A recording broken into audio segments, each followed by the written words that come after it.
আজকে পশ্চিমবঙ্গে আমরা অনেক মেলা দেখেছি, বাউল মেলা দেখেছি, সঙ্গীত মেলা দেখেছি, কিন্তু এটাই বিস্মিত ব্যাপার, পশ্চিমবঙ্গে কি কোনো নতুন কোনো বেকারত্ব নেই? পশ্চিমবঙ্গে কি অনেক বেকার শ্রমিক যাদের ফ্যাক্টরি ট্যাক্টরি বন্ধ হয়ে আছে, তাদের কি অল্টারনেটিভ একটা চাকরির বা অল্টারনেটিভ রোজগারের কোনো দরকার নেই?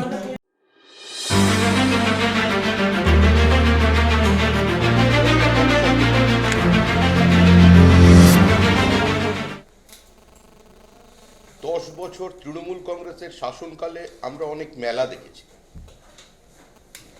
পিঠেপুলি মেলা,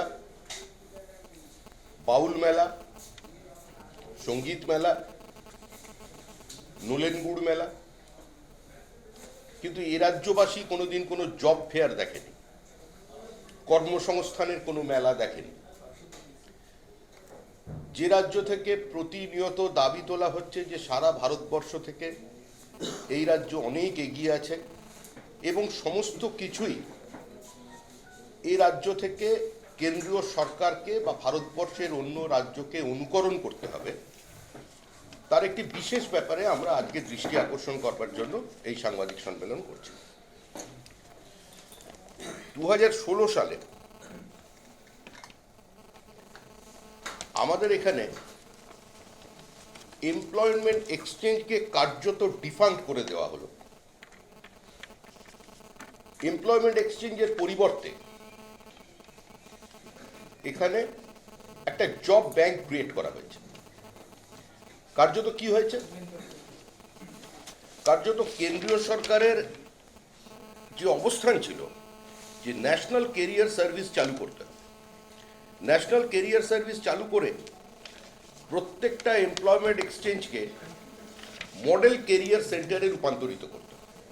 এর কাজ কি? এর কাজ হচ্ছে সরকার যখন বুঝতে পারছেন যে এমপ্লয়মেন্ট এক্সচেঞ্জের পক্ষে বা কোনো সরকারের পক্ষেই, সে রাজ্য সরকার বা কেন্দ্রীয় সরকার, সমস্ত আনএমপ্লয়েড ইউথকে সরকারি চাকরি দেওয়া যাবে না, তখন তাদের স্বনির্ভর করা কিংবা তাদের এমপ্লয়ারদের সঙ্গে সরাসরি যোগাযোগ করিয়ে দেওয়া কিংবা তাদের স্কিল ডেভেলপ করা কিংবা তাদের মধ্যে সেই এক্সপার্টাইজটা তৈরি করা। কিন্তু সবচেয়ে বড় দুর্ভাগ্যের উদাহরণ হলো পশ্চিমবঙ্গ, যেখানে ভারতবর্ষের অর্থনৈতিক দিকে এগিয়ে থাকা বিভিন্ন রাজ্যগুলোর সঙ্গে তুলনা করছি না, সাম্প্রতিককালে আমাদের পার্শ্ববর্তী রাজ্য বিহারও আজকে যে পদক্ষেপ নিয়েছে, তারা বেকার যুবক যুবতীদের জন্য সেখানে তারা যে মডেল কেরিয়ার সেন্টার এর মাধ্যমে তারা যে কাজ করছে, সেই কাজ কিন্তু পশ্চিমবঙ্গে হচ্ছে না। পশ্চিমবঙ্গের লক্ষ লক্ষ বেকারের এটা জানা নেই, যারা এমপ্লয়মেন্ট এক্সচেঞ্জে তাদের নাম নথিভুক্ত করেছেন, বছরের পর বছর সেখানে এমপ্লয়মেন্ট এক্সচেঞ্জের কার্ড নিয়ে তাদের দরজায় ঘুরেছেন, তাদের কার্ডগুলোর আর কোনো অস্তিত্বই নেই। 2016 সাল থেকে এই কার্ডের কোনো অস্তিত্ব নেই, যেটা এখানের এমপ্লয়মেন্ট এক্সচেঞ্জের কার্ড হোল্ডারদের কাছে তাদের কোনো জানাই নেই। সমস্ত কার্ড এবং সেই কার্ডগুলো যে ক্যাবিনেটে থাকতো, সেই ক্যাবিনেট পর্যন্ত তুলে দেওয়া হয়েছে, সেগুলোকে ওজন দরে বিক্রি করে সেই টাকা পশ্চিমবঙ্গ সরকারের ট্রেজারিতে জমা করা হয়েছে। WBCS গ্রুপ এর অফিসাররা যারা বিশেষভাবে এই কাজের জন্য নিযুক্ত আছেন, তাদের কার্যত টেলিফোন ধরা ছাড়া অন্য কোনো কাজ নেই। শুধুমাত্র কেন্দ্র বিরোধিতা এবং কেন্দ্রের প্রকল্পকে রাজ্যে বাস্তবায়িত করতে না দেওয়ার যে প্রবণতা এই রাজ্য সরকারের আছে, যেটা আয়ুষ্মান ভারতের ক্ষেত্রে রাজ্যবাসী জেনেছে, যেটা কিষাণ সম্মান নিধির ক্ষেত্রে রাজ্যবাসী জেনেছে, তার থেকে আরো বড় ঘটনা হচ্ছে আমাদের এই এমপ্লয়মেন্ট এক্সচেঞ্জের বর্তমানের অ্যাক্টিভিটি। 2016 সালে যদি আমরা ধরা যাই, ডাইরেক্টরেট অফ এমপ্লয়মেন্টের সদর দপ্তরে একটা এমপ্লয়মেন্ট এক্সচেঞ্জ ছিল, যেখানে ডাক্তার, ইঞ্জিনিয়ার থেকে শুরু করে MBA BEd তাদের একটি বিশেষ কার্ড দেওয়া হয়েছিল। কার্ডের নাম ছিল প্রফেশনাল অ্যান্ড এক্সিকিউটিভ কার্ড। 1 লক্ষ এ ধরনের যুবক যুবতীর নাম সেখানে রেজিস্টার্ড ছিল। 1 লক্ষ। একদিনে এই সমস্ত বেকারের ফিগার হারিয়ে গেল, এর কোনো অস্তিত্বই থাকলো না। 2016 সালে কার্যত সরকারের কাছে যদি কোনো নথি চাওয়া হতো এই কার্ডগুলোকে ডিস্ট্রয় করে দেওয়ার পরে যে বর্তমান পশ্চিমবঙ্গের নথিভুক্ত বেকারের সংখ্যা কত, সরকার হয়তো উত্তর দিতেন শূন্য, কোনো বেকার সংখ্যা নেই। দিনের পর দিন অন্যান্য রাজ্যে কি হয়েছে, আমাদের এখানে 8টা সেন্টার তৈরি করা হয়েছে। আপনারা সাংবাদিকরা যেতে পারেন, সল্টলেকে অফিস আছে, খিদিরপুরে আছে, বহরমপুরে আছে, বহু জায়গায় 8টা জায়গায় মডেল কেরিয়ার সেন্টার তৈরি করা হয়েছে। কিন্তু এই মডেল কেরিয়ার সেন্টার তৈরি করে একটা ঝাঁ চকচকে কর্পোরেট লুক দেওয়া হয়েছে। সেখানে একজন অল্প বয়সী প্রফেশনালকে অ্যাপয়েন্ট করা হয়েছে, প্রায় 60,000 টাকার ওপর তাকে বেতন দেওয়া হচ্ছে, কিন্তু তারও কোনো কাজ নেই। টাকা কেন্দ্রীয় সরকার দিচ্ছে, টাকা কোথায় যাচ্ছে, কোথায় সাইফন অফ হয়ে যাচ্ছে সেটা কারোর জানা নেই। কিন্তু কার্যত এরা আজ পর্যন্ত কোনো জব ফেয়ার করেনি, আজ পর্যন্ত কাউকে কোনো ট্রেনিং দেয়নি। সরকার বিভিন্ন সময় কখনো বলছেন এমএসএমইর মধ্যে দিয়ে স্বতন্ত্রভাবে আমরা মানুষকে তাদের স্কিল ডেভেলপমেন্টের কাজ করছি, কিন্তু সমস্ত রাজ্য, সারা ভারতবর্ষের সমস্ত রাজ্য, এমনকি পার্শ্ববর্তী রাজ্য বিহারও, তারা এটা পণ্ডিত দীনদয়াল উপাধ্যায় কৌশল বিকাশ যোজনা যেটা আছে তার সঙ্গে ক্লাব করিয়েছে। ক্লাব করে তারা সেখানে তাদের ডেভেলপ করছে, বিভিন্ন সময় এমপ্লয়ারদের সঙ্গে তাদের সরাসরি যোগাযোগ স্থাপন করে দিচ্ছে এবং তাদের সম্পূর্ণ রকম সহযোগিতা দিচ্ছে। বেকারদের যে ঋণ পাওয়ার ব্যবস্থা ছিল, যেটা এতদিন পর্যন্ত এমপ্লয়মেন্ট এক্সচেঞ্জে দীর্ঘদিন সে কাজ হয়েছে, এখনো পর্যন্ত সে নিয়ে এই সরকারের কোথাও কোনো পদক্ষেপ নেই। আরও মজার ব্যাপার, এই সরকার একটা চমকপ্রদ কাজ করেছেন। এই সরকারের একটা নতুন পরিকল্পনা আছে স্কিল ট্রেনিং। স্কিল ট্রেনিংয়ের ক্ষেত্রে তারা কি করেছেন, একটা নতুন বডি ফর্ম করেছেন, Paschimbanga society for skill development, PBSSD। ভূভারতে এ ধরনের অন্য কেউ এরকম পরিকল্পনা আশা করি গ্রহণ করেননি, এবং না থাকা এদেরও কোনো বাস্তব দৃষ্টিভঙ্গি নেই। একটি বেসরকারি সংস্থা, এই সংস্থাটাকে দিয়ে স্টেট প্রোডাক্টিভিটি কাউন্সিল, একটা নতুন সংস্থা তৈরি করা হয়েছে, স্টেট প্রোডাক্টিভিটি কাউন্সিল। এটি একটি বেসরকারি সংস্থা। এই বেসরকারি সংস্থাকে বিনা টেন্ডারে 7 কোটি টাকা খরচা করা হয়েছে, তাদের দেয়া হয়েছে। এরা 7,000 চা বাগানের শ্রমিককে তারা ট্রেনিং দিয়েছে। কি ট্রেনিং দিয়েছে, কেন ট্রেনিং দিয়েছে এটা জানা নেই, কিন্তু বর্তমানে তারা বেকার। সরকার জুট মিল যেখানে বন্ধ আছে সেখানে শ্রমিক মেলা করছে।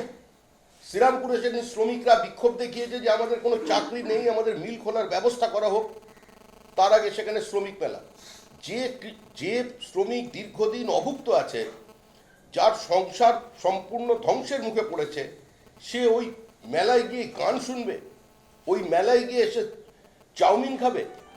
এটা তো কোনো সুস্থ স্বাভাবিক সরকারের কাজ নয়। এই মাফ করবেন, 7,000 যে জুট মিলে ট্রেনিং করেছেন, চা বাগান নয়, জুট মিলে যে ট্রেনিং করেছে, তাদের মধ্যে একজনও চাকরি পাননি। 7 কোটি টাকা খরচা করে এই ট্রেনিংয়ের ব্যবস্থা করা হয়েছে, একজনেরও তাদের কাছে চাকরির কোনো ব্যবস্থা নেই। এমপ্লয়মেন্ট এক্সচেঞ্জের ক্ষেত্রে আমরা যেটা জানি, এই আধুনিকীকরণের কাজ সাজানো হয়েছে, কিন্তু তার মধ্যে অন্য কোনো ব্যবস্থা নেই। আমাদের প্রাথমিক প্রশ্ন হল এটাই, যে বেকার যুবক যুবতী তাদের নামটা এমপ্লয়মেন্ট এক্সচেঞ্জে রেজিস্টার করেছিল, তাদের পরিবর্তে তাদের একটা কার্ড দেয়া হয়েছে, তাদের বলা হচ্ছে যে তোমরা আমাদের জন্য যে জব ব্যাংক তৈরি হয়েছে সেখানে তোমরা নামটাকে এনরোলমেন্ট করাও, অনলাইনে করাও। গ্রামাঞ্চলে বহু মানুষের কাছে সে সুবিধা নেই। আর যে এমপ্লয়মেন্ট এক্সচেঞ্জ থাকলো না, ওই তাদের প্রাপ্ত কার্ডের যে আর কোনো মূল্য নেই, তাদের কার্ড যে সম্পূর্ণ ধ্বংস করে দেওয়া হয়েছে, এর জানকারি কিন্তু তাদের কাছে একেবারেই নেই। এবং পশ্চিমবঙ্গে এই মুহূর্তে বেকার সমস্যা কি, বেকার সংখ্যা কত, তা সরকারের কাছে কোনো নতুনভাবে সেটা জানা নেই। পশ্চিমবঙ্গ সরকারের বিভিন্ন স্কিমে অ্যাকচুয়ালি বেনিফিশিয়ারি কত সেটা জানতে হয় এমপ্লয়মেন্ট এক্সচেঞ্জের কাছে। তার জন্য তারা বিভিন্ন সময় কোয়ারিজ পাঠাচ্ছে, কিন্তু বর্তমান এমপ্লয়মেন্ট এক্সচেঞ্জ যে অবস্থায় আছে তার কাছে তার কোনো ইনফ্রাস্ট্রাকচার নেই। সরকার কার্যত এমপ্লয়মেন্ট এক্সচেঞ্জগুলোকে পঙ্গু করে দিয়েছেন। পঙ্গু করে দিয়ে তাদের যে অল্টারনেটিভ ব্যবস্থা, নতুন কোনো ইনফ্রাস্ট্রাকচার তৈরি করা, সেটা তারা করতে পারেনি। বিভিন্ন রাজ্য তাদের বিভিন্ন ডিপার্টমেন্টকে তারা ক্লাব করিয়েছে এই ন্যাশনাল এই যে সার্ভিস ক্যারিয়ারের যে প্রোগ্রাম আছে তার সঙ্গে। তাহলে আমাদের এখানে শিক্ষিত বেকার যুবক কত, যারা ভোকেশনাল ট্রেনিং নিয়ে তারা কোথায় যাবে, তাদের যে প্রাইভেট এমপ্লয়ার যারা আছেন তাদের সঙ্গে যোগাযোগ স্থাপন কিভাবে করবে, যার জন্য কেন্দ্রীয় সরকারের পরিকল্পনা যে পুরো ফান্ডিং আছে, যে তাদের নতুন করে নকরি বা ওই ধরনের কোনো সাইটে যেতে হবে না, যেটা তারা অন্য কোনো সাইবার ক্যাফেতে গিয়ে পয়সা দিয়ে যে কাজ করতে হয়, যে কাজটা সম্পূর্ণভাবে নিজ দায়িত্বে সম্পূর্ণ কেন্দ্রীয় সরকারের টাকায় রাজ্য সরকার করে ফেলতে পারে, আজকে সেই কাজটা রাজ্য সরকার করছে না। শুধুমাত্র কেন্দ্র বিরোধিতার জন্য, শুধুমাত্র কেন্দ্রের পরিকল্পনাকে বাস্তবায়িত না করতে দেওয়ার জন্য তারা পশ্চিমবঙ্গের প্রায় 1 কোটি কর্মহীন মানুষের সঙ্গে প্রতারণা করছে। আপনারা যে কোনো এমপ্লয়মেন্ট এক্সচেঞ্জে যান, যেখানে মডেল ক্যারিয়ার সার্ভিস যেটা তৈরি করা হয়েছে সেখানে যান, যে 8টা জায়গায় এই মডার্নাইজেশন হয়েছে সেখানে গিয়ে আপনারা খোঁজ করুন যে আজকে কজন সেখানে গিয়ে কী ধরনের সহায়তা পেয়েছে। যারা বলছেন পশ্চিমবঙ্গের বেকার সংখ্যা তারা কমিয়ে এনেছেন, প্রচুর চাকরি হয়েছে, প্রতি বক্তৃতায় শুনি লক্ষ লক্ষ মানুষের চাকরি হয়েছে। আপনারা যারা সাংবাদিক আছেন, আপনারা আপনাদের পরিবারের দিকে তাকান, প্রতিবেশীর দিকে তাকান, আপনার অঞ্চলের দিকে তাকান, যে কজন নতুন মানুষকে অর্গানাইজ সেক্টরে আপনারা চাকরি পেতে দেখেছেন এবং রাজ্য সরকারের সহায়তায় কে কোথায় চাকরি পেয়েছে। এই এক ভীষণ পরিস্থিতি পশ্চিমবঙ্গে তৈরি করা হয়েছে। এবং এখানেও একজন প্রমোটি অফিসার আছেন, প্রমোটি আইএস, 3 বছর হলো, 3 বছর হয়ে গেল, তার অবসরের সময় হয়ে গেছে, এটা তার 3য় বর্ষ চলছে। যেখানে অন্যান্য ক্ষেত্রে যে অফিসারদের নিয়োগ করা হয় তারা ডাব্লিউবিসিএস গ্রুপে এবং সর্বোচ্চ পদে যিনি থাকেন তিনি হচ্ছেন একজন আইএস অফিসার, এমপ্লয়মেন্ট ডিরেক্টরের পদে। এই এমপ্লয়মেন্ট ডিরেক্টরের পদে যিনি আছেন 2018 সালের জানুয়ারি মাস থেকে এই ধরনের একটা গুরুত্বপূর্ণ পদে একজন প্রমোটি আইএস অফিসারকে এক্সটেনশন দিয়ে বসিয়ে রাখা হয়েছে, যারা এই ডিপার্টমেন্টের সবচেয়ে গুরুত্বপূর্ণ যে ডিপার্টমেন্ট, যে কর্মসংস্থান, নতুন চাকরি, সরকারি শূন্য পদে নিয়োগ, সেখানে এমপ্লয়মেন্ট এক্সচেঞ্জের ভূমিকা এটা কিন্তু তাদের কাছে নেই। এটা থেকে পরিষ্কার হচ্ছে এই সরকার কার্যত খেলামেলা উৎসবের সরকার। এই সরকার মানুষের দৈনন্দিন জ্বলন্ত সমস্যাকে অ্যাড্রেস করতে পারে না। এই সরকারের কাছে কোনো রোড ম্যাপ নেই। এই সরকার পশ্চিমবঙ্গের শিল্পায়ন করতে পারে না। এই সরকার বিদেশি ইনভেস্টরদের লিউর করে রাজ্যের মাটিতে নিয়ে আসতে পারে না। এই সরকার পশ্চিমবঙ্গ থেকে পুঁজি ভিন্ন রাজ্যে সরে যাওয়াকে আটকাতে পারে না। এই সরকার শিক্ষিত বেকার যুবক যুবতীদের কর্মসংস্থান দিতে পারে না। এই সরকার কোনো অবস্থাতেই মানুষের স্কিল ডেভেলপমেন্ট করতে পারে না। যে পরিকল্পনা কেন্দ্রীয় সরকারের, তার জন্য সম্পূর্ণ টাকা দিচ্ছে কেন্দ্রীয় সরকার, অফিস তৈরি করবার জন্য এস্টাবলিশমেন্টের জন্য টাকা, সেখানে প্রফেশনাল নিয়োগ করবার জন্য তার ফান্ডিং কেন্দ্রীয় সরকারের, সমস্ত ইনফ্রাস্ট্রাকচার তৈরি করবার দায়ভার নিচ্ছে কেন্দ্রীয় সরকার। শুধু রাজ্য সরকারের সদিচ্ছার প্রয়োজন। রাজ্য সরকার নিজের রাজ্যবাসীর প্রতি কতটা সদিচ্ছা নিয়ে তাদের সমস্যা সমাধান করবেন সেটা দেখার প্রয়োজন। কিন্তু দুর্ভাগ্যবশত এখানে এ ধরনের কোনো কাজ হচ্ছে না। দক্ষতা বৃদ্ধির ক্ষেত্রে এই সরকারের কোনো ভূমিকা নেই। এই সরকার সারা বিশ্বজুড়ে যখন সিঙ্গেল উইন্ডো সিস্টেম চলছে, তখন বিভিন্ন দপ্তরে দপ্তরে মানুষকে ছুটে বেড়াতে হচ্ছে। আমি আবার বলছি, সারা দেশে আপনি গুজরাটে যান, কেরল, তামিলনাড়ু, আমি তো বলছি পার্শ্ববর্তী রাজ্য বিহার পর্যন্ত তারা জব ফেয়ার করছে। তারা মানুষের কর্মসংস্থানের জন্য এক চেষ্টা করছে, সহযোগিতা করছে।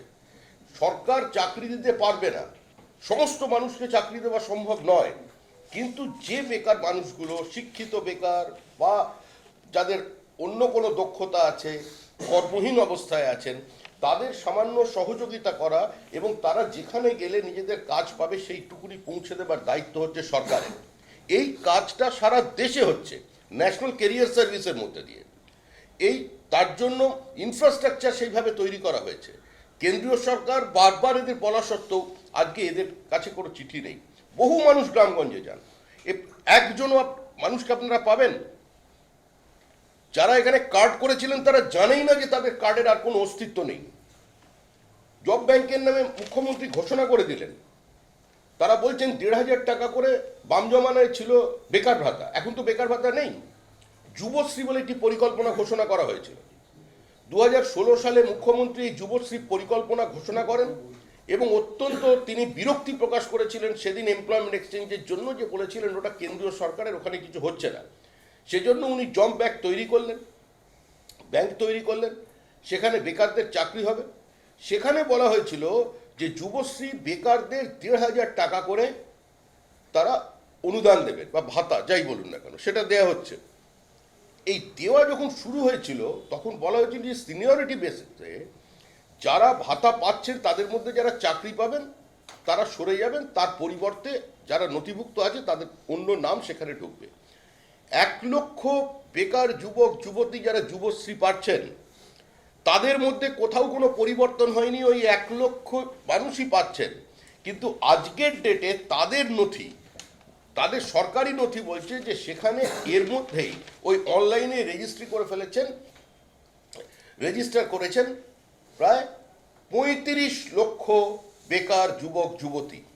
35 লক্ষ যেখানে সংখ্যা, সেখানে যুবশ্রীর বেনিফিশিয়ারি হচ্ছে মাত্র 1 লক্ষ।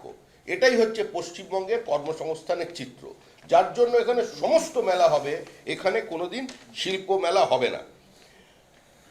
7,000 যে অর্গানাইজেশনকে দিয়ে ট্রেনিং দেওয়া হচ্ছে তার বাস্তব ভিত্তিটা কি, তারা কারা? সরকারের তো একটা দফতর আছে। উত্তরবঙ্গে কয়েকজন সরকারের পক্ষ থেকে সরকারি অফিসাররা চেষ্টা করেছিলেন যে উত্তরবঙ্গে কিছু বিশেষ চাকরির জন্য উত্তরবঙ্গের ছেলেমেয়েদের যারা ইংরাজি ভাষায় কথা বলতে পারেন বা গ্র্যাজুয়েট আছেন তাদের সাপোর্ট দেওয়ার, কিন্তু এরা সেই পরিকল্পনা গ্রহণ করেনি। এই সরকার পশ্চিমবঙ্গের সবচেয়ে বড় যেটা সমস্যা, বেকারত্বের সমস্যা, সেই সমস্যাকে অ্যাড্রেস করেনি। শুধু কেন্দ্র বিরোধিতার মাধ্যমে এরা কাজ চালিয়ে যাচ্ছেন। যে অমর্ত্য সেনকে নিয়ে একটা অলীক কল্পনা, একটা ছায়াযুদ্ধ তৈরি করে আজকে অমর্ত্য সেনের সম্পর্কে কথা বলা হচ্ছে, আমরা কোনো ওই বিষয়ে কোনো বিতর্কে আমরা যেতে চাইনি। সেটা সম্পূর্ণ, আবার বলছি, যে বিশ্বভারতী এবং অমর্ত্য সেনের মধ্যেকার বিষয়। কিন্তু convocation address by Amartya Sen, professor of economics, London School of Economics, দেখা যাচ্ছে ইন্ডিয়ান স্ট্যাটিস্টিক্যাল ইনস্টিটিউট কলকাতায় 31শে ডিসেম্বর 1973 যে কাগজ পাবলিশ করেছে অমর্ত্য সেন, এখানে এর যত ফ্যাক্ট ফিগার্স এর ডেটা আছে তার মধ্যে সমস্ত রেফারেন্স এবং দেওয়া হয়েছে এমপ্লয়মেন্ট এক্সচেঞ্জে। অমর্ত্য সেন কি জানেন যে আজকে তার রাজ্যে, যেখানে বারবার ছত্রে ছত্রে তার বক্তৃতার মধ্যে এমপ্লয়মেন্ট এক্সচেঞ্জের রেফারেন্স টানা হয়েছে, তিনি কি জানেন যে তার রাজ্যে আজকে কার্যত এমপ্লয়মেন্ট এক্সচেঞ্জের কোনো অস্তিত্ব নেই? রাজ্য সরকারের যেরকম জানা নেই এ রাজ্যে পরিযায়ী শ্রমিকের সংখ্যা কত, রাজ্য সরকারের যেভাবে জানা নেই যে এই মুহূর্তে পশ্চিমবঙ্গে কৃষকরা কোন অবস্থায় আছেন, রাজ্য সরকারের যেমন জানা নেই কৃষকরা সহায়ক মূল্য পাচ্ছেন কিনা বা কত টাকায় ধান বিক্রি করছেন, তেমন রাজ্য সরকারের এটাও জানা নেই পশ্চিমবঙ্গে এই মুহূর্তে বেকার সংখ্যা কত। এই ভয়াবহ পরিস্থিতির মধ্যে এই মুহূর্তে রাজ্য দাঁড়িয়ে আছে। সমাধান করবে সরকারের সমাধানটা কে করবে? পাড়ায় কিছু হলে তো কাউন্সিলরকে করতে হবে, কর্পোরেশনকে করতে হবে, কিংবা মিউনিসিপ্যালিটিকে করতে হবে, গ্রামে হলে পঞ্চায়েতকে করতে হবে। সেখানের অবস্থা কিরকম? যারা কাউন্সিলর আছেন তারা এখন কোথায়?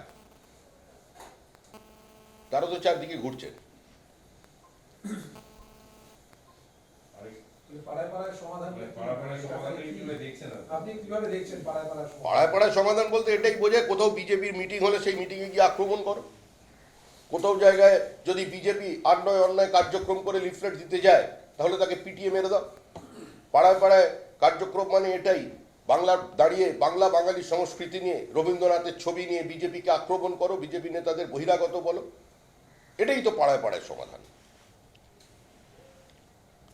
আরেকটা ঘটনা হচ্ছে যে অমর্ত্য সেন চিঠি দিয়েছেন মুখ্যমন্ত্রীকে, সেই চিঠি দিয়ে মুখ্যমন্ত্রীকে ধন্যবাদ দিয়েছেন তার সেই সমর্থন সূচক চিঠির পরিপ্রেক্ষিতে।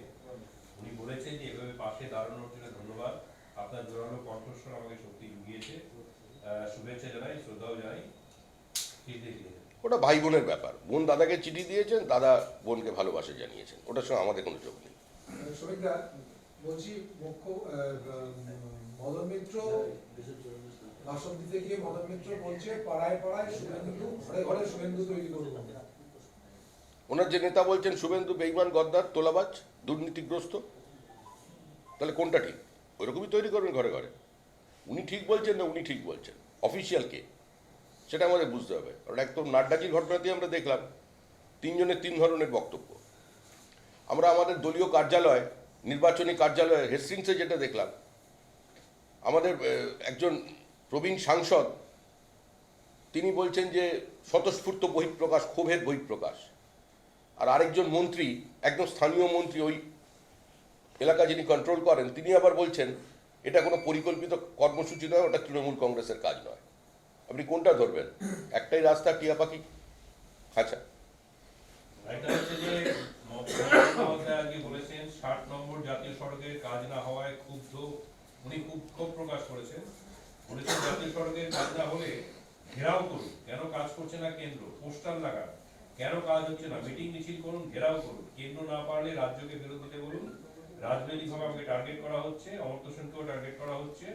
এই তাহলে ঘেরাওয়ের কর্মসূচি ঠিক জায়গা থেকে শুরু হওয়া দরকার তো।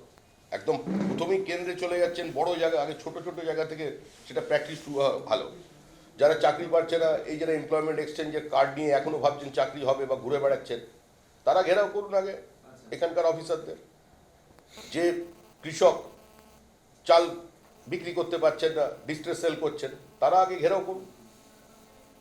এই যে আপার প্রাইমারি পুরো তালিকাটাই বাতিল হয়ে গেল, তারা ঘেরাও করুক। এখানে ঘেরাও টেরাও করে যখন নিচে প্র্যাকটিস হয়ে যাবে, তারপর কেন্দ্রীয় সরকার অফিসারদের ঘেরাও করবে। আরেকটা হচ্ছে 17 সালে রাজ্য সরকার একটা রাস্তার দায়িত্ব দিয়েছিল বিশ্বভারতীকে। সে রাস্তাটা খুব গুরুত্বপূর্ণ একটা রাস্তা, উপাসনার গৃহ পাশেই রয়েছে, অত্যন্ত গুরুত্বপূর্ণ।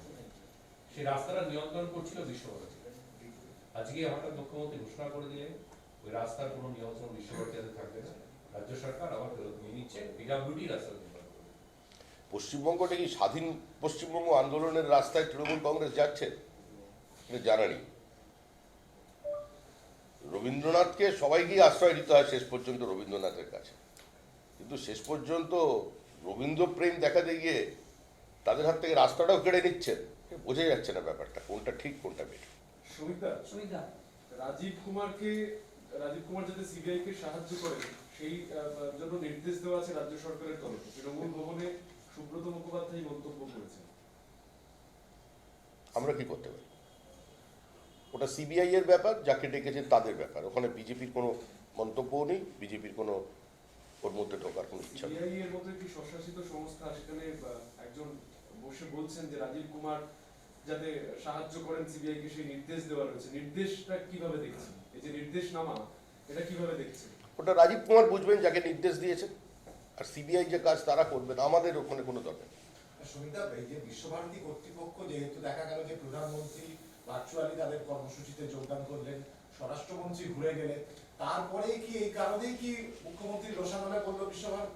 বিষয়টা হচ্ছে অন্যরকম। বিষয়টা হচ্ছে 2015 পৌষ মাসটা চিন্তা করো। 2015 পৌষ মাস বা 16 পৌষ মাস, 15 নয়, 2016 পৌষ মাস, ডিসেম্বর মাস, তৃণমূলের গ্রাফ একদম উপর দিকে, 200 আসন পার। আর আজকে তৃণমূল কংগ্রেসকে দেখো। বাঙালিদের তো একটু মোটামুটি গান টান শুনতে হয়। পৌষের কাছাকাছি সোনামাখা সেই দিন, রোদমাখা সেই দিন, ফিরে আর আসবে কি কখনো। বিষয়টা তো এরকম।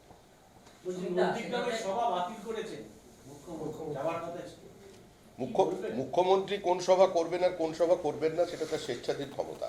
এটা তো বিজেপি ঠিক করবেন না। ওনার লোকোমোশন বা ওনার ভেন্যু বিজেপি ঠিক করে না, উনি করেছেন। উনি বুঝেছেন, হয়তো উনি বুঝেছেন এই মুহূর্তে মেদিনীপুর জেলায় যেখানেই তৃণমূলের থেকে বেশি লোক সংখ্যা বিজেপির হবে, এটা স্বাভাবিক আছে। এই বাস্তবটা তৃণমূলের লোকজন বুঝতে পেরেই ওনার সভাটা ক্যান্সেল করছে। উনি যখন বলছেন যে 294টা আসনই তিনি মুখ, সেখানে অখিলগিরি অসুস্থ বলে তিনি সভা করতে যাচ্ছেন না, এটা আপনারা কিভাবে বলবেন? করোনা পজিটিভ, আপনি কি করোনা পজিটিভ, এই জন্য যাবো না, সুস্থ হলে যাবো। এটা দেখুন, মানুষের সুস্থতা নিয়ে, অসুখ নিয়ে বা বড় চুলদাড়ি নিয়ে বিজেপি রাজনীতি করে না, এ নিয়ে আমাদের কোনো মন্তব্য নেই। সমীরদা, সেটা হচ্ছে যে ওই মুখ্য সিবিআই না, জানিয়েছে প্রশ্নটা অন্য। প্রশ্নটা হচ্ছে যে অখিলগিরি অসুখ হয়েছে কিনা সেটা প্রসঙ্গই না। প্রসঙ্গটা হচ্ছে মুখ্যমন্ত্রী যখন দাবি করেন 294টা বিধানসভা কেন্দ্রে একমাত্র মুখ আমি, তখন ওনাকে কারোর উপরে ডিপেন্ড করতে হচ্ছে সভা বাতিল করার জন্য, কাউকে অজুহাত হিসেবে দাঁড় করাতে হচ্ছে। সুস্থ স্বাভাবিক মানুষ এটা জানেন। পশ্চিমবঙ্গের মতো একটা রাজ্যে বা ভারতবর্ষে যে বহুদলীয় ব্যবস্থা আছে, সেখানে একার পক্ষে পুরো নির্বাচন লড়া সম্ভব নয়। ওটা মানুষের দৃষ্টিকে দূরে সরিয়ে দেওয়ার জন্য, মানুষের যে ক্ষোভগুলো আছে নিচু তলায় সেখান থেকে বা অ্যান্টি ইনকামবেন্সি থেকে যেটা তৈরি হয়েছে স্থানীয় বিধায়ক মন্ত্রীদের ওপর, সেটা থেকে দৃষ্টি ঘোরানোর জন্য উনি ওইটা বলেন। কিন্তু বাস্তব স্থিতি হচ্ছে ওদের নিয়েই নির্বাচন লড়তে হবে। যাদের মুখটাকে উনি দেখাতে চাইছেন না মানুষের কাছে, তাদের নিয়েই নির্বাচনে লড়তে হবে, তাদের প্রার্থী করেই নির্বাচনে লড়তে হবে, এটাই বাস্তব। সমীরদা, সেটা হচ্ছে মুখ্যমন্ত্রী সিবিআই জানিয়েছে মুখ্যমন্ত্রী রিলিফ ফান্ড থেকে সারদা গ্রুপের একটি সংবাদ মাধ্যম চালাতে প্রায় 6.21 করোড় টাকা নাকি মুখ্যমন্ত্রী রিলিফ ফান্ড থেকে মাইনে হিসেবে দিয়েছে। তো এটা নিয়ে আপনার এই সংবাদ মাধ্যমকে আমি আবার এসবের মধ্যে টেনে আনতে চাইছি না, বা আমি মানে বিজেপি টেনে আনতে চাইছি। বিষয়টা হচ্ছে যখনই সিবিআই একটু নড়াচড়া করে তখনই বলা হয় পলিটিক্যাল ভেন্ডেটা, রাজনৈতিক প্রতিহিংসা। সিবিআই ইডিকে কাজে লাগাচ্ছে বিজেপি, তখনই বক্তৃতা শুরু হয়ে যায়। আর যখনই সিবিআই এর খুব একটা বেশি খবর আসে না, তখনই সবাই বলতে শুরু করে যে দিদি মোদি গটা। তো এই শুনে শুনে সাংবাদিকদের সহ রাজ্যবাসীর মতো আমরা ক্লান্ত, আমরাও আর পারছি না, আমরা এই বিতর্কের মধ্যে ঢুকতেই চাই না। যে যা কাজ করছে সেই কাজ করুক। পশ্চিমবঙ্গের মানুষের এই মুহূর্তে সবচেয়ে বড় যেটা প্রতীক্ষা, যেটা একটা পরিস্থিতি তৈরি হয়ে গেছে এর মধ্যেই রাজ্যে, যে 1977 সালের পর পশ্চিমবঙ্গে কেন্দ্রে যে সরকার থাকবে সেই দলেরই সরকার রাজ্যে তৈরি হবে। এটাই যাতে ত্বরান্বিত করা যায়, আরো বেশিভাবে তৈরি করা যায়, সেটাতে আমরা কাজ করছি। তার মানে নারদা সারদা নিয়ে আপনারা এড়িয়ে গেলেন, নারদা সারদা তদন্ত এত দেরি হচ্ছে, শাস্তি হচ্ছে না, ব্যাপারটা এড়িয়ে যাচ্ছে না। দারোদা স্যার, আমরা তো সিবিআই কে কংগ্রেস সরকার কেজ প্যারেট নয় তো, আমরা তো বিজেপি, আমরা স্বশাসিত সংস্থাকে মর্যাদা দিতে জানি, যেটা পশ্চিমবঙ্গ রাজ্য সরকারও জানে না, অতীতে কেন্দ্রে কংগ্রেসও জানতো না।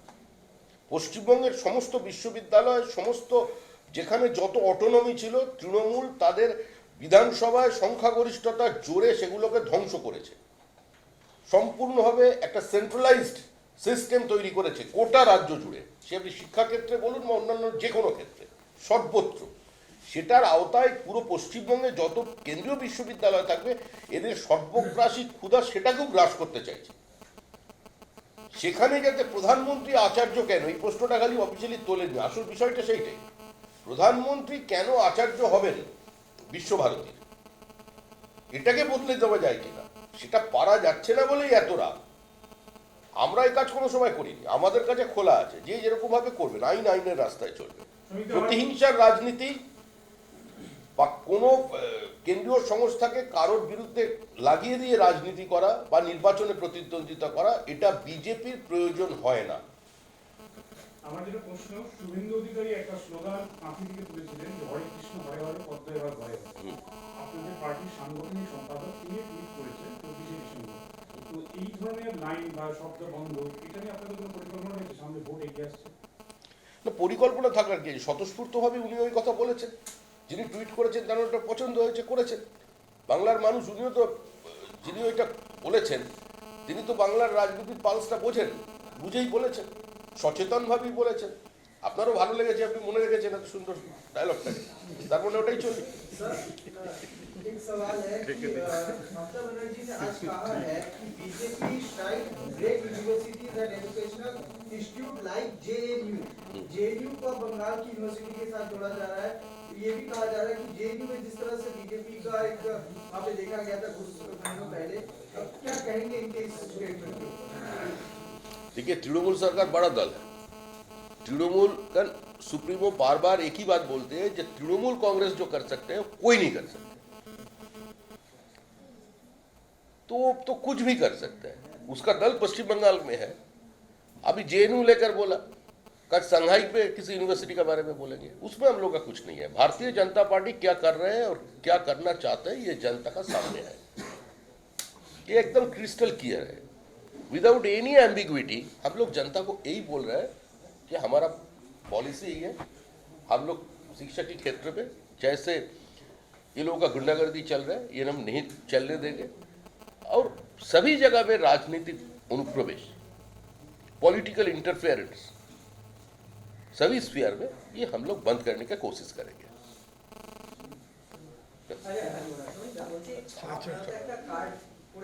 কি?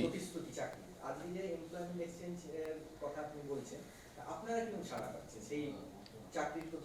আমরা কোনো চাকরির প্রতিশ্রুতির কার্ড করিনি। কোনো জায়গায় শব্দবন্ধ নিয়ে আপনাদের কোনো বোঝার ভুল হয়ে থাকতে পারে। আমরা অ্যাসেস করছি। আমরা অ্যাসেস করবার জন্য তরুণদের কাছে যাচ্ছি যে কারা কত বেকার। এই যে আমি যে তথ্যগুলো দিলাম এ ব্যাপারে আমার মনে হয় বেকার নিয়ে কেউ ইন্টারেস্টেড নয়। আপনারা এই নিয়ে কোনো প্রশ্ন করছেন না। এই যে ন্যাশনাল কেরিয়ার সার্ভিস কেন পশ্চিমবঙ্গে লাগু হচ্ছে না, এটা নিয়ে আপনারা আপনাদের মতামত দিন। স্টেট প্রোডাক্টিভিটি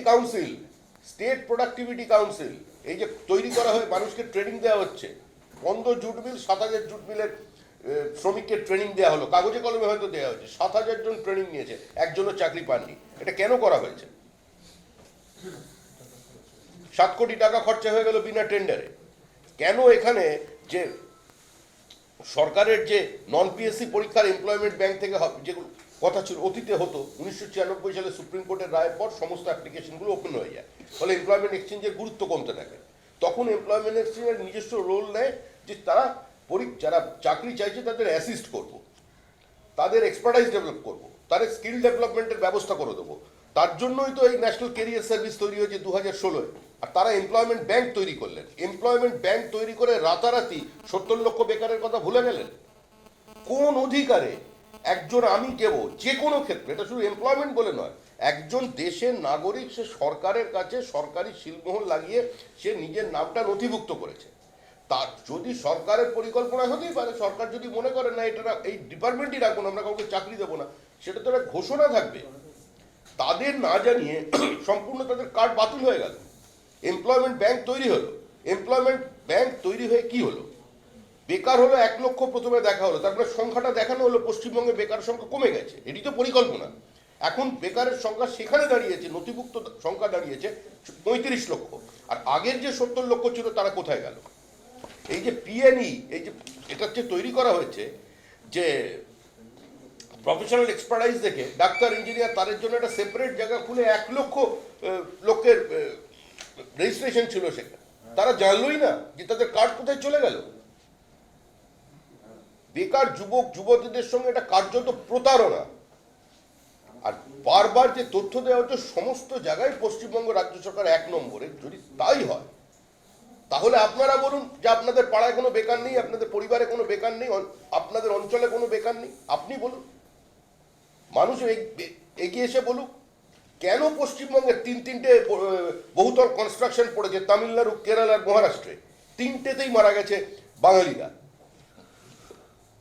মুর্শিদাবাদের মুসলমান বাঙালি শ্রমিকরা মারা গেছে। যারা বলছেন সংখ্যালঘু উন্নয়নে এত কাজ করেছি, তাহলে কেন এখানকার শ্রমিক ওখানে গিয়ে ভাড়া বেঁধে রাজমিস্ত্রি জোগাড়ের কাজ করছে?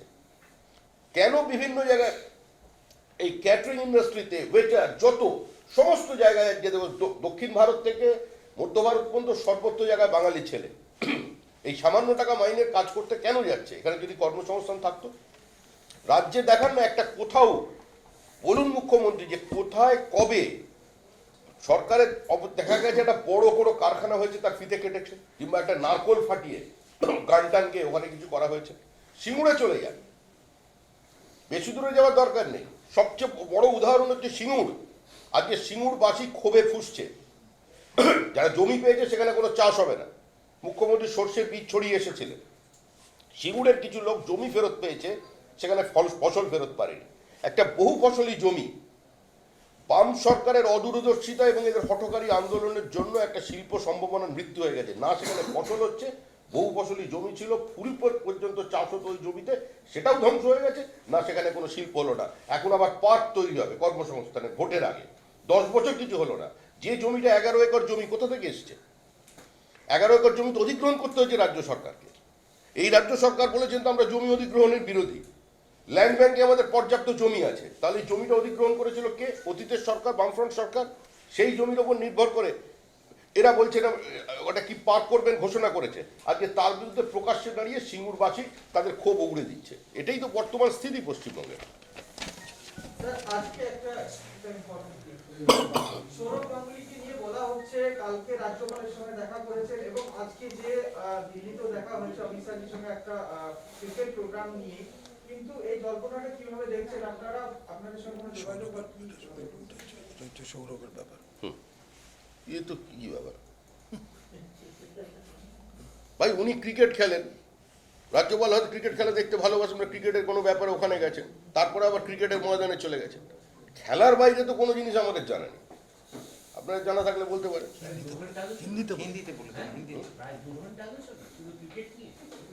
টেস্ট ম্যাচের খেলা, একটা টেস্ট ম্যাচ কতক্ষণ হয়? 10টা থেকে 12টা ফার্স্ট হাফ অবশ্যই হবে। এটা ও তো টেস্টের প্লেয়ার না। এটা হিন্দিতে বলে দিন। हाँ हाँ কি सौरभ गांगुली को लेके सर एक बंगाल में भी ये चर्चा चल रही है कि राज्यपाल से कब मिलने गए हैं। आज भी जो विरोध सर कोटला स्टेडियम में अरुण जेटली की को अमित शाह जी से मिले हैं। तो क्या बंगाल के राजनीति में बीजेपी का कुछ इसके साथ कुछ गठबंधन होने का देखिए, हम सभी लोग आप लोग कैमरा लेकर क्यों उधर गए थे? इसीलिए गए थे कि सौरभ गांगुली एक बड़ा क्रिकेटर है। सौरभ गांगुली देश के कैप्टन थे। सौरभ गांगुली भारत का को एक ऊंची दर्जा दिखा। सौरभ गांगुली एकदम आपका वर्ल्ड कप का फाइनल बने सीरीज जीतने के लिए एकदम पहुंच गया। इसीलिए तो बीसीसीआई का प्रेसिडेंट है, तो इसीलिए तो आप लोग उधर पहुंचे थे। तो उन्होंने चर्चा किया राज्यपाल के साथ, 2 घंटे उसका चर्चा हुआ, सब लोग बोल रहे हैं। तो बहुत अच्छा है जो हमारा बंगाल का कोई क्रिकेट का उन्नति और राज्यपाल इसमें ऐसी कुछ बात हो सकता है। और इसका बाद में जिस जगह चले गए वो भी तो क्रिकेट का है। हम तो फुटबॉल ही नहीं देख रहे हैं इसका भीतर, आप तो राजनीति का बात कर रहे हैं। আজকে পশ্চিমবঙ্গে আমরা অনেক মেলা দেখেছি, বাউল মেলা দেখেছি, সঙ্গীত মেলা দেখেছি, এমনকি নলেনগুড়ের মেলাও দেখেছি, আম মেলা দেখেছি। কিন্তু এটাই বিস্মিত ব্যাপার, আশ্চর্য ব্যাপার যে পশ্চিমবঙ্গে আমরা কোনো জব ফেয়ার দেখলাম না। পশ্চিমবঙ্গে কি কোনো নতুন কোনো বেকারত্ব নেই? পশ্চিমবঙ্গে কি অনেক বেকার শ্রমিক যাদের ফ্যাক্টরি ট্যাক্টরি বন্ধ হয়ে আছে, তাদের কি অল্টারনেটিভ একটা চাকরির বা অল্টারনেটিভ রোজগারের কোনো দরকার নেই? তাই যে জিনিসটা করা দরকার সেই জিনিসটা তৃণমূল কংগ্রেস করে না। আর একটা ফুর্তি সেলিব্রেশন এই নিয়েই আছে। আনন্দে থাকতে পারে লোকে যদি তাদের পেট ভরে, আনন্দে থাকতে পারে তাদের যখন একটা কোনো লাইভলিহুড, একটা কোনো রোজগার আছে। আজকে দুর্ভাগ্যক্রমে পশ্চিমবঙ্গের অনেক লোক পশ্চিমবঙ্গে আর কোনো রোজগার পাচ্ছে না বলে ট্রেন প্লেন যা ইচ্ছে নিয়ে ওয়ান ওয়ে টিকিট কিনে এখন অন্য জায়গায় চলে যাচ্ছে।